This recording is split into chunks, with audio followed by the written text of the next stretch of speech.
today we're going to do an unboxing of No Retreat, the French and Polish fronts. This is from GMT. It came out in 2018, and this is a continuation of the No Retreat system that started out with the Russian front, and then did North Africa, and then did the Italian front. And this is going to deal with France in 1940 and Poland in 1939. So take a look at the back of the box here. Complexity is set at a 6, and solitaire suitability is set at a 5. There are, counters that your chits that you kind of draw and use in various ways, and then there's also card play. I think that's probably why the solitaire rating is not as high on this. Game contents: 1 22 by 18 map board, mounted and two-sided. So there's France on one side and Poland on the other. One sheet of 176 two-sided square units. One sheet of 112 two-sided round and hex markers. One rule book, 36 pages. One scenario book, 24 pages. 5 player aid cards.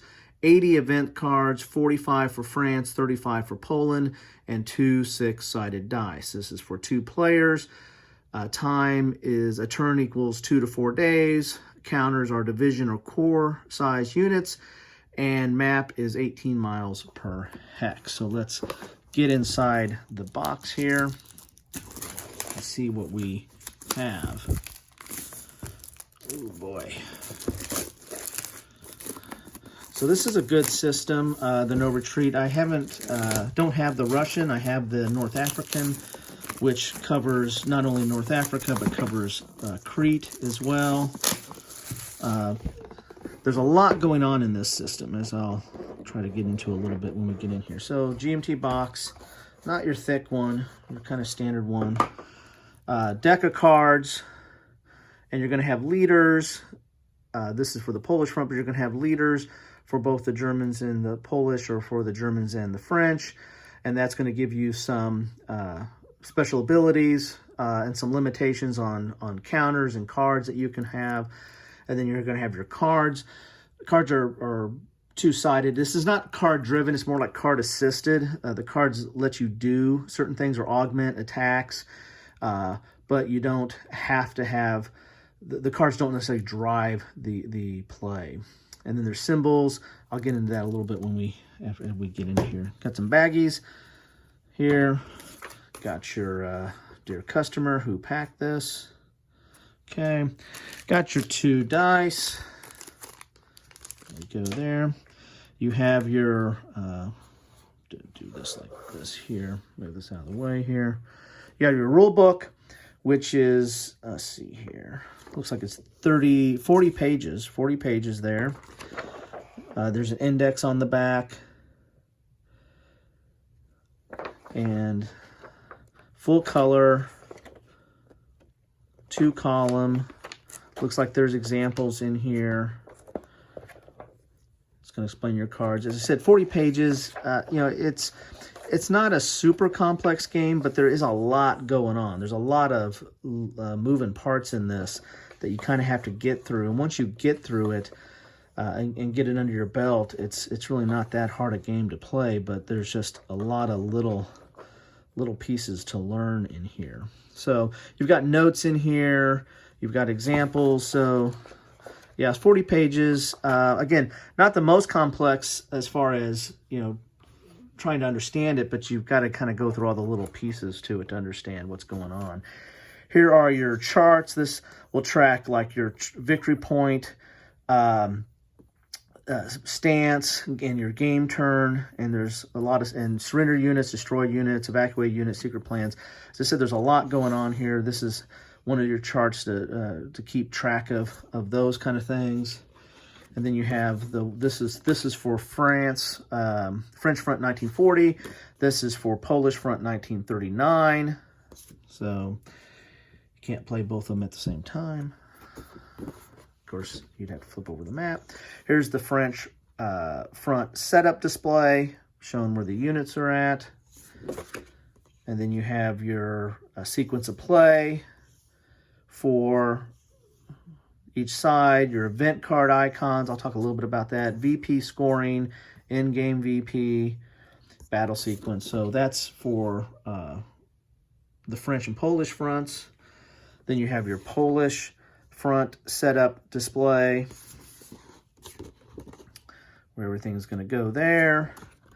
And then your sequence of play and what's going on there.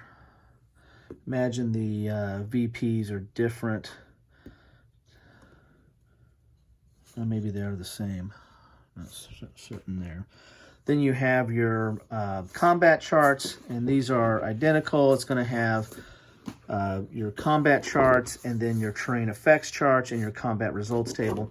You know, this is where there's a little bit of complexity as well. Depending on what type of unit is going to be depending on, or what kind of tact is going to depend on what kind of combat chart you use. This is for German mobile combat table, Allied mobile combat table. So depending upon whether it's Allied or German, you're going to use a different table.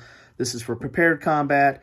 This is for German Fortress combat table, and then the German Blitzkrieg. And so there's a whole different system like for Blitzkrieg attack and uses a different chart. And then, of course, you have your terrain effects, which deals with movement points, defense shifts, and the like. And then you have your combat results table. Okay. Then you're going to have your playbook. Playbook is, and it looks like it's got a counter manifest on there. It's 36 pages. And so that's where I like that when you have all the different counters that come in the game. Here's your playthrough dealing with the maps. Pretty detailed there. So this is going to be, I think, like a complete playthrough that lets you, I don't know if it's complete, but it's an example of play and lets you get into it. And then here's an example of play. Here's the Dunkirk scenario here. So you can actually start off with the Dunkirk scenario. That starts, I think, on game turn 4. So you get your French front setup here. Then the Dunkirk scenario. Then you got a hypothetical 39 campaign. So you've got like a few scenarios here. It looks like you've got regular campaign game, historical campaign game, Dunkirk scenario, which is probably an abbreviated scenario, maybe good to learn the game. And you have hypothetical 1939 campaign. That's all for the French side. For the Polish side, you have the regular campaign game, historical campaign, and Warsaw scenario, and then Comintern campaign game, which is a hypothetical campaign game. So you got 4 different scenarios for each front, and then a playbook that kind of walks you through, and then it looks like there's some historical notes in the back there as well. You get the counters, and love these counters, these pre-rounded. I don't clip unless I have to. And so pre-rounded, pretty good thickness there, as you can see. And not a lot of information on the counter. You're going to have its combat strength and its movement. And then if it's red, means it's a mobile unit. And then depending upon if it's black, I think it's a standard attack. If it's white, I think that might be no attack or something. Maybe you can only defend. I'm not certain on that.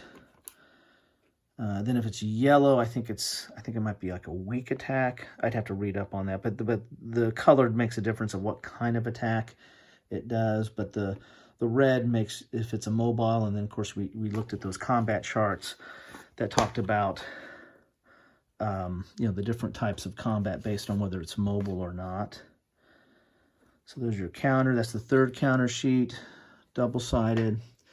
And then these are your kind of chits. I mean, these are going to go. You're going to have these are going to be allocated by the turn. Like when you go back on this turn chart over here, tells you how many you can have, how many of these you're going to get in a turn. Of course, these could be further limited by the leader. So like this guy can only have up to 8. So like if there was a 10 there, he would be limited by the 8. So that's going to determine, you're going to take the lowest of the 2 numbers between the leader and what's on the turn as far as counters. But these are like multi-use. So not only you have the front side, which talks about like what you need to, like you're going to need to discard two of these units here, 2 of these counters here, to play this card.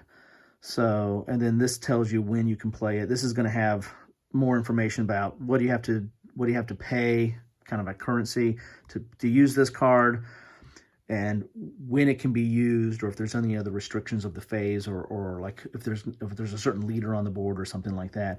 So this is the front part of the counter is going to be used to pay for these cards. Some of these cards will have costs, some of these might not. And then the backside are like bonuses, like, this lets you blitz, which is kind of an offensive bonus and lets you shift the column. Hold is like a defensive bonus and lets you shift the column the other direction. So there's different things that these counters are used for. They're multi-use. I mean, you can use them for this side and get a benefit during the game, or use it for this side to kind of pay for the requirements of playing some of these cards. And then these cards also have multi-use as well. There's also a limit, of course. The leader has a limit on cards, and then I don't know if there's necessarily a limit on the turn, but the leader will have limits on cards as well. But these cards have multiple use too. You can play it like for the event, and if you pay the cost, you can play it for the event. But then you also have the ability, like this counts as 2 discards. There's certain things you can do. You can discard cards during the game to do certain things, like to return units to full strength, or to pull them out of reserve, or counterattack. There's certain things you can do with the cards to manipulate your units. This is kind of one of the logistics, I guess, side of the game, is using these cards for multiple use. So you can pay for the card, play it, then it's in your discard pile. Then you can discard the card to do certain things, and there's certain things that you can use it for during the game. So, that's why I said there's a lot going on here. The cards can be used for multiple things. The counters are used for multiple things. The counters are used with the cards. So, a lot going on there. Then you have the map. Oh, this is mounted. That's nice. So this is the France 1940 side, and it's not a huge map there, but it's pretty cool. So you're not dealing with a lot of units, but there's a lot going on. And then of course here is the Poland 1939 side. So you got a good view of that.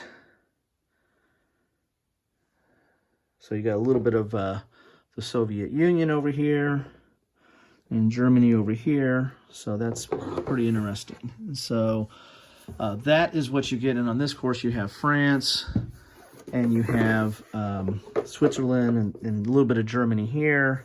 And then up top here, you have Belgium and Holland at the very, very top up there. So pretty nice. Mounted board. So really good components here.